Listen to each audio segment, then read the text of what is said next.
Kisah inspiratif, motivasi hidup dari almarhum Bob Sadino yang nyentrik dengan celana pendeknya. Persembahan ZTV Inspirasi.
Terlahir tajir, inilah perjalanan hidup dan karir Bob Sadino. Ditulis oleh Rian Virgiawan, dilansir dari minnews.id.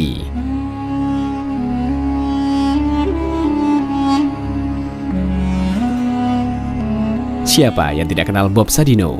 Pengusaha sukses yang dikenal dengan pribadi ulet dan tekun dalam berbisnis.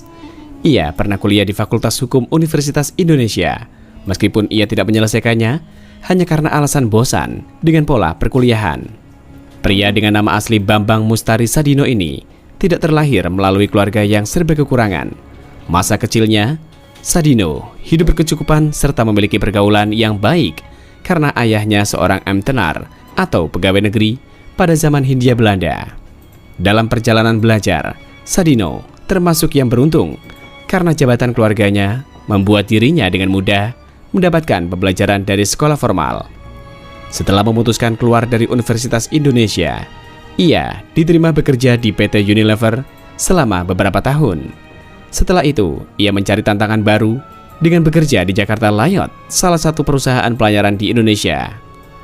Dari sini, ia sering berlayar ke luar negeri, khususnya Jerman dan Belanda. Tak heran, Bob Sadino fasih menguasai bahasa Inggris, Jerman, dan Belanda. Pergaulannya di luar negeri semakin luas. Gajinya pun lebih dari cukup untuk kebutuhannya selama di Eropa. 9 tahun hidup enak dan tinggal di Eropa tidak menjadi sesuatu yang membahagiakan Bob Sadino. Ia sangat menghargai arti kebebasan tanpa ikatan dan terikat dengan birokrasi. Dengan ini, Sadino memutuskan untuk berhenti bekerja sekaligus meninggalkan semua fasilitas yang ia miliki. Pada 1967, ia bersama keluarganya memutuskan untuk kembali ke Indonesia untuk mencari tantangan baru dalam berkehidupan. Dari luar negeri, ia membawa 2 buah mobil Mercedes miliknya ke Indonesia. Salah satunya dijual untuk modal usaha, sementara yang satunya lagi digunakan sebagai sopir taksi gelap. Sebagai seorang yang memiliki banyak pengalaman, Bob Sadino sangat bisa melihat peluang usaha. Kemanapun dia pergi dan terdampar, di sana ia dapat hidup dan tumbuh. Ia melihat perbedaan bahwa telur ayam lokal sangat kecil dibandingkan dengan telur ayam di luar negeri. Ia melihat di pasaran masih belum kenal dengan telur ayam luar negeri. Ia melihat peluang untuk memasarkannya di tempat tinggalnya. Ia belajar secara mandiri untuk mengembangbiakannya berbekal petunjuk dari majalah peternakan dan perkebunan yang berbahasa Belanda. Berkat idenya, ia menjadi orang yang pertama kali memperkenalkan telur ayam luar negeri di Indonesia. Telur ayamnya banyak disukai karena ukurannya lebih besar dibanding telur ayam kampung. Sehari, ia mampu menjual puluhan kilogram telur berkat keuletan dan ketekunannya dalam melayani pelanggan. Dari sana, ia juga mengembangkan bisnis sayur mayur segar. Ia membawa dan memperkenalkan sayur segar dari luar negeri yang belum tersedia di pasar Indonesia. Ia menjadi orang yang memperkenalkan jagung manis, brokoli, serta melon yang kala itu masih belum dikenal masyarakat Indonesia. Usahanya tumbuh sangat pesat sampai dirinya mendirikan PT Kemfarm yang produk sayur mayurnya bisa masuk pasar ekspor ke Jepang. Perusahaannya juga merambah ke bisnis daging olahan berstandar MUI dan bermutu tinggi. Dari agribisnis, ia juga melebarkan usahanya ke sektor properti melalui hunian apartemen The Mansion yang ia dirikan sendiri. Melalui ini, ia dikenal memiliki bisnis yang cukup banyak dan dikenal sebagai seorang konglomerat. Tanpa memiliki riwayat kuliah peternakan, perkebunan, ataupun ekonomi bisnis, tapi Bob Sadino membuktikan bahwa dirinya bisa dan mampu dalam berkarya, bahkan melebihi mereka yang menempuh bangku kuliah. Setelah sukses, dalam kesehariannya, ia tetap menjadi pribadi yang ramah dan rendah hati.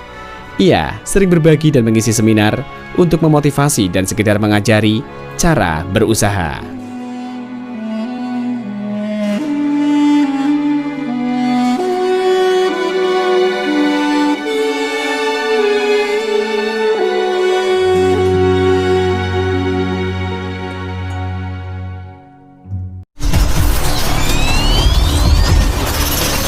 ZTV.